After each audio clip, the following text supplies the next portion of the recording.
ڕێگەم بدەن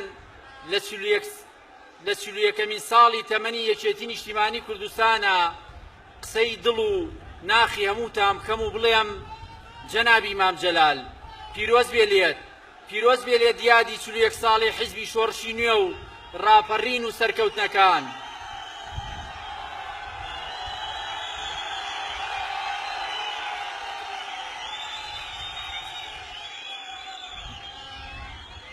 جەنابی مام جەلال پیرۆز بێ لێت یادی 41 ساڵەی حیزبی شۆڕشی نوێ و ڕاپەڕین و سەرکەوتنەکان، حیزبی ڕزگاری و ئازادی و دیموکراسی، حیزبی ئەرکە هەرە سەختەکانی ڕۆژگاری ڕەش و تاریک و ناومێدی، حیزبی ئاشتی و ئاوەدانی.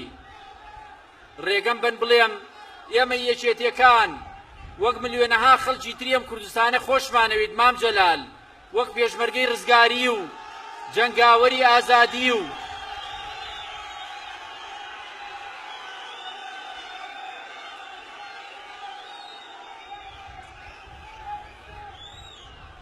خۆشمانەوێت وەک پێشمەرگەی ڕزگاری و جەنگاوەری ئازادی و پارێزەری ماف و ئازادیەکانی ژنان، وەک ڕابەر و نەخشەڕێژی استراتیجی مافی چارەنووس خۆشمانەوێی، وەک چۆن خەڵکێکی بێشومار لە پای حکمت و لوتف و بەخشندەیی و میهرەبانی و لێبوردەیی و دڵگەورەیی و هەوێنی ئاشتەوایی خۆشیانەوێی.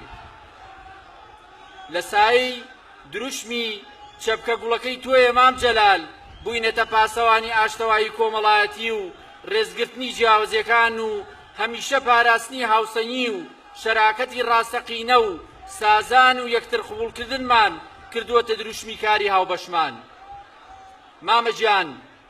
مامە گیان دڵنیابە یەکێتیەکەت تەندروستە.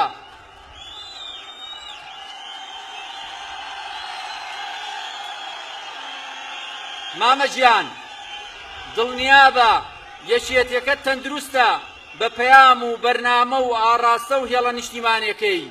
یەکێتیەکەت بەهێزە بە جەماوەرە گەورە دڵسۆزە کۆڵنە دەرەکەی کە سەرباری ڕەخنە و گلەیی و ناڕەزایی و تووڕێیەکانیان هەرگیز لێ نەگەڕاون و لێ ناگەڕێن ئاڵا سەوزەکەی یەکێتی نیشتیمانی کوردستان نەوی بێت و چەترەکەی ئازادی و دیموکراسی بپێچرێتەوە.